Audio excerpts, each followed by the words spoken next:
Okay, first of all, in this video, we're going to just review graphing logarithmic functions, because I guess the intent of this video is to help us figure out equations of a graph of a logarithm. But before we do that, it's probably a good idea to review the basic concepts of graphing a logarithm. And remember, I guess the most important thing to keep in mind is don't pick your x values first. You should make sure you give yourself an easy logarithm to evaluate.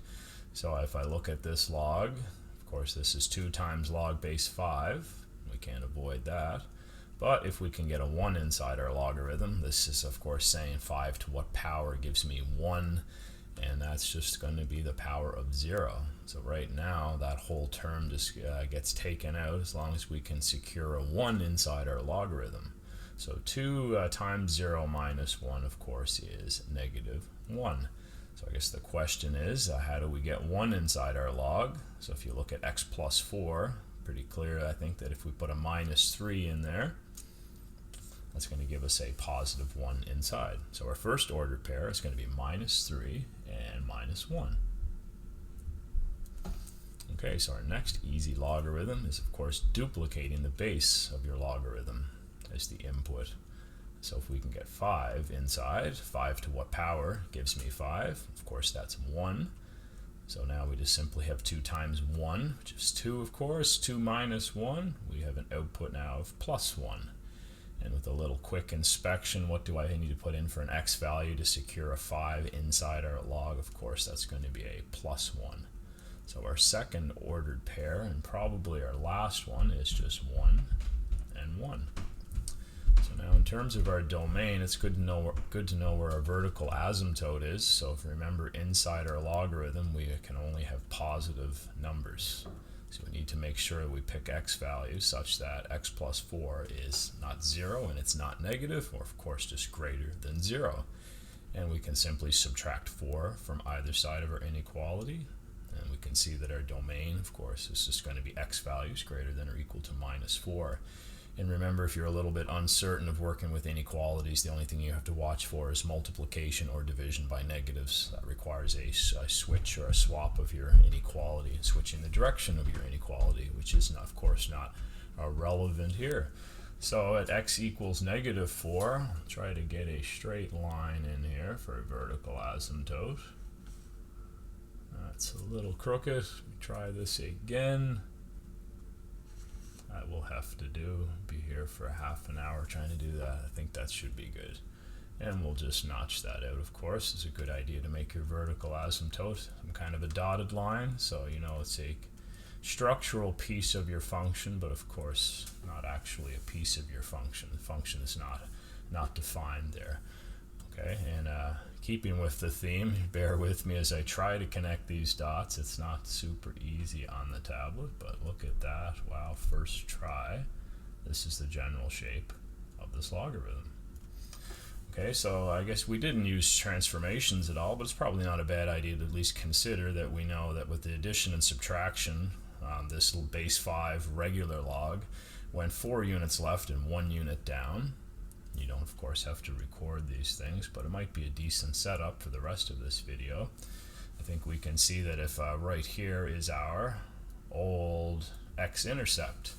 So I guess to kind of think ahead a little bit, what if we just had the graph of this log? How would we ever figure out what its equation is? Well, keep in mind, if you can find this magical space of 1 unit away from your vertical asymptote, you actually can figure out how this logarithm has been translated. Of course, that 1 unit is right here. That means our that y value is negative 1. So this would be evidence that our log, whatever the base is, has been translated down 1 unit. The vertical asymptote is probably a dead giveaway for the horizontal translation, 4 units left. And the last thing, I guess, to decipher is where could we possibly see the base 5 on this graph? Now, of course, if you count over from your vertical asymptote, I think you can see that there's a spacing of 5 units here. So that's a telltale sign of what our base is. Now, of course, if I just put another dotted line in, I think the key trick here is to recognize where the heck is that vertical stretch located. And notice that's I guess 2 steps there, or a distance of 2 steps above where our pretend x-intercept is. and that's a telltale sign for a vertical stretch. Vertical stretch, and we should say by a factor of, or just say vertical stretch is probably good enough. Vertical stretch by a factor of 2, because that distance of that point, again above in this case, our imaginary pretend x-axis is 2 units and not 1, and that's probably the trickiest part of all of this. Now, of course, if there wasn't a stretch, our base would be exactly right here on that x-intercept in its home location, 1 unit above its, I guess we can say, pretend x-axis. Okay, so now hopefully we're a little bit more prepared to deal with this question where we're being asked to determine the equation of both logarithmic functions. Now, of course, there's a lot of added details here to make this as, I guess, painless as possible. In, I guess, future examples, of course, this black function will not be here. You'll just have to see if you can extract the key ingredients with your own eyes without the training wheels on here, so to speak. So just as a recap of, I guess, the last part of the first example, make sure you know that for this black logarithmic function, as soon as I can find that spacing, and maybe a different color would make more sense, since I can find the spacing away from the vertical asymptote, which is the y-axis, that tells me this log has not been translated up or down, because my spacing on the y-intercept is in its regular location of just 1 and 0. Okay, so that's its home location. And then the other thing to keep in mind, if we're inputting 3 into this log, it looks like it's outputting 1. So just think about that. Log base 3 of 3 is definitely 1. So of course this would become my x value would be 3, and my y value here would be, assuming this is just log base 3 of x, input into the 3 would give us log base 3, which is 1. So you don't have to probably write out table of values. Just be aware that if there's no stretches, your base should be an additional 1 unit above where your x-intercept was, of course, and that's simply because if that happens, that means there's no stretch, because you're just getting a duplication inside your log of, in this case, log base 3 of 3. Okay, so I think if we know all that information, it should be pretty straightforward to say that the equation of this function is therefore log base 3 of x, because if we input 1 into this function, and I guess we could organize this with the table of values. If we did input 1 in this function, of course 3 to the power of 0 gives me 1, which explains why our x-intercept is in its regular location of 1. And then obviously putting in 3 here gives us the log base 3 of 3, which we've just said before, of course, outputs the number 1, because 3 to the power of 1 is 3. So look for these two spacings, right? So let's just now pretend that that black curve is not there. So when we look at this more horrendous logarithm, as soon as I can find this spacing, as obviously is already noted here on our screen, as soon as I can find that spacing of 1, which I'll just highlight a little bit more, that tells me this is where my x-axis is now going to be, which means that we went up 2 units. Right? So the first thing I can figure out is that whatever this log is, and I'm not sure if there's a stretch or not, but let's just worry about that, and don't worry about the base. A lot of things not to worry about initially, but first and foremost, we need to move this whole logarithm up so that this becomes our x-intercept, right? Again, x-axis. And how do I know that's my x-axis? Well, it doesn't necessarily have to be, but it's definitely that suits the purposes, because this is a step over. And of course, if I select a different location for my x-axis, then I have to put in some more horrible stretches in order to compensate for that. So this is definitely the path of least resistance here. And remember, the other telltale feature, which is pretty obvious, is our vertical asymptote is at -3 here. So we know this whole log must have went left 3 units. So we need an x plus 3 inside our logarithm. If you can see that plus, I think you can. And that would mean our domain is, of course, x plus 3 must be greater than 0, which means x must be greater than -3. Okay, so now for the last part, now notice if there are no stretches, this should be my base, as long as it's located 1 step above my pretend x-axis, and we can see that we have our 1 step here, which is good news, meaning there's no vertical stretch, and so therefore this distance over here is our base. the distance from the vertical asymptote to achieving that one step above your x-axis. So of course the base is the same, and it's probably pretty easy to see that all I did here is take the black curve and move it 3 spaces to the left and 2 spaces up. So no stretch, but definitely a base of 3. So there's the equation of the red function, our red logarithmic function, which is probably our main priority here, and this was the baby step before we dealt with that to figure out the I guess the equation of that black function, which of course was not transformed at all. Okay, so in the last few examples in this video, we're going to start to, I guess, just to get rid of the baby steps and start to see if we can find these 2 features. Remember, 1 step away from the vertical asymptote, that tells you where your x-axis is, which explains your vertical translation. And if you see a horizontal distance exactly 1 step above and sometimes below, but look for that 1 step away from your x-axis, that will tell you what your base is and whether there's a vertical stretch or not. Okay, here's our last example, and the training wheels are officially off. All we have is 1 logarithmic function, and it definitely looks like it's been transformed. And the most obvious transformation that I can see initially, and probably you as well, is this vertical asymptote is at 4. So that tells me whatever the original, I guess, most basic logarithm is, it has to have been translated 4 units to the right. So I'm going to leave a space for a potential vertical stretch. I have no clue what my base is yet, but I do know that my log has to come over x minus 4, and that of course also gives us a domain that matches my graph. If we solve this for x, it says, okay, all our x values must be bigger than 4, which definitely makes sense and agrees with our graph. So there's 1 step down. Now the next thing, those 2 magical spacings of 1s, I'm going to look for my x-axis first, or I guess my pretend x-axis, which could be here. Of course it could be anywhere, but this is again the path of least resistance with as few transformations as possible.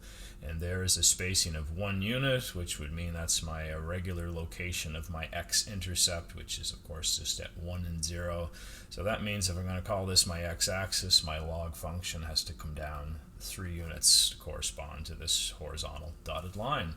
So we're getting somewhere. I now have the 2 translations dealt with, and now it's time to see if we can figure out our base. And now this distance here has to be our base. It's the only other ordered pair that's on our graph. The problem is it doesn't occur 1 unit above my above my pretend x-axis. So if this function curved through this little green starry point down here, then there would be no stretch, no vertical stretch. Now of course there is a vertical stretch. Now maybe I could actually make an attempt at connecting this to give you a little bit better idea of what I'm talking about.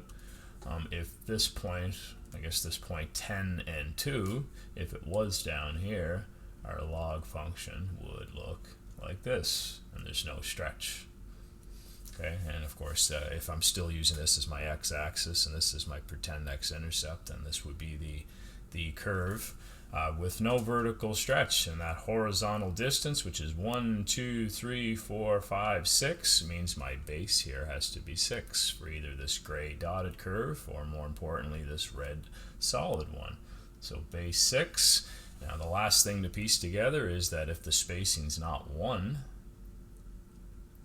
above your x-axis, well, that means there's a vertical stretch. So how much higher is that point now? Well, it's 1, 2, 3, 4, 5.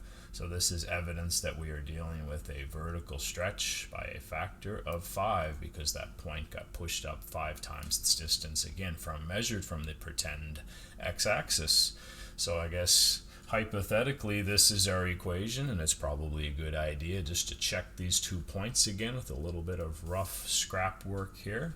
If I input 5 into my equation, what do I get? Well, I get all this stuff, and 5 minus 4 is 1. That's very good news, because that's all 0. 0 minus 3 equals minus 3, and it looks like that point is correct. That ordered pair, of course, is 5 and minus 3. So just double checking our equation. You don't have to, but it's probably a good idea. If you're a little uncertain of either the stretch or the base, it's probably going to be one of those. Now the other ordered pair, of course, is 10 and 2. So when I input 10 into this beastie, of course 10 minus 4 is 6, and that's usually good news when that base gets repeated. So when I input 10 into my hypothetical equation, we're getting something very manageable. It's going to be 5 times a 1 minus 3, which is 2, and eureka, it looks like both ordered pairs are correct. Our equation is giving us the correct ordered pairs. So that part's not super necessary, but it's probably a good idea to consider before you select an answer on one of your online assessments. Okay, before we wrap up this video, I think we're going to go into a bonus round and see if we can determine the intercepts of this function that is, I guess, graphed in front of us, and we now know its equation is this. So let's have a look at how would you, if I just gave you the equation, and even if I guess I give you the graph, it's not much good to us. The y-intercept, as we can see here, doesn't seem to exist because of the vertical asymptote is way over at 4. And maybe 7 is a decent guess at our x-intercept, but I don't think I can be terribly confident that that is a lattice point there. It might be 6.9 or something. Okay, so how do we just handle the algebra if we're looking for intercepts of a logarithmic function? Of course, these are the I guess the two standard things you always do with an equation of any function. And the first one is maybe we'll make an attempt to find our y-intercept, which is usually the easier of the two.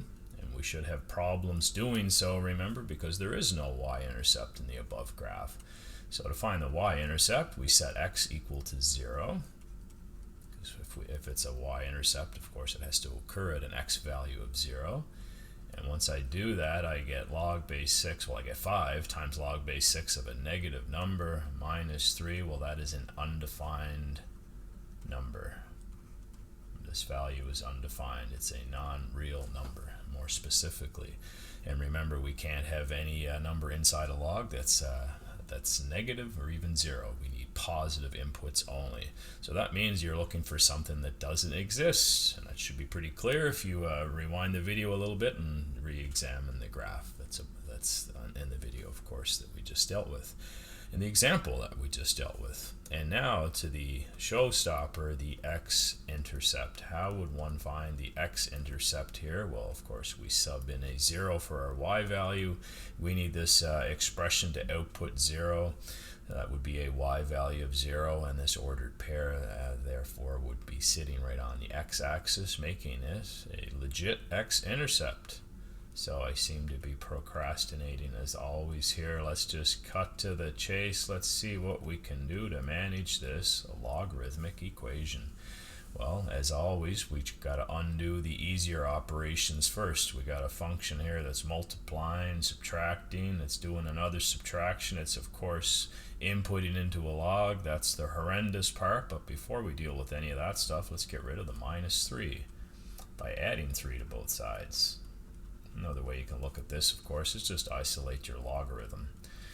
And now I got 3 is equal to 5 times this log, so if we divide both sides by 5, and we've dealt with that. And now we get to the step. So just a quick recap, conceptually, we got rid of the subtraction, or we undid the subtraction and the multiplication, and now it's time to undo the logarithm. And you can do that by taking the left and the right hand side and using, I guess, those as inputs on a base 6 exponential, using the so-called anti-log, but I think a lot of people find it a lot easier if they just go to exponential form here. The base is clearly 6, so maybe if I color code that, I know my base is 6, so that means when I go to exponential form, I better have a base of 6, step 1. And I know that the logarithm is always just the exponent in exponential form, so I need a 6 to the power of 3/5, and that must be equal to the argument or the stuff inside our logarithm. Now, if that doesn't make sense, just you could say to yourself, maybe in a different color over here, if I take the 3/5 and input that into a base 6 exponential, that of course reproduces the left-hand side of the equation there. And if this is the weird part, if I input that log base 6 entity into an exponential base 6, this all gets canceled out and you're left with just x minus 4. So that is the so-called anti-log approach that some old people still call that an anti-log, and I guess I qualify. But you can also just say, hey, we're just using an inverse function on both sides of this equation, which is always legit. So we are there to the finish line. So just get x by itself. One little last thing to undo there, of course, is that subtraction of 4. So our x-intercept in the wrong color. Keep track of all these things. The x-intercept would be that horrible looking thing, 6 to the power of 3/5 minus 4. And I don't think that's 7. Okay, so if you want to take your calc out, which is probably not a bad idea, you can check and see what that decimal is, and I think we actually might do it right now. Why not? Let's see if you can actually still see that on the screen. At least if you see my screen and not all the buttons, I'm sure you're good. So 6 to the power of 3/5, 0.6 works, but I'll just go with the 3/5, and we'll make sure we ooh, I almost subtracted 4. Make sure, of course, that I'm adding 4 to both sides. I'll do that on the calc since I seem to be having technological problems here. And yeah, we get a value that's around 6.93. So our answer is 6.93, but only, of course, if I have the correct operation in there. I was trying to add 4 to both sides, and at least I did that in my brain, but definitely not on the virtual paper here. So that should have read 6 to the power of 3/5 plus 4, which gives me an x-intercept, which corresponds very nicely with the graph of that function, which is almost 7.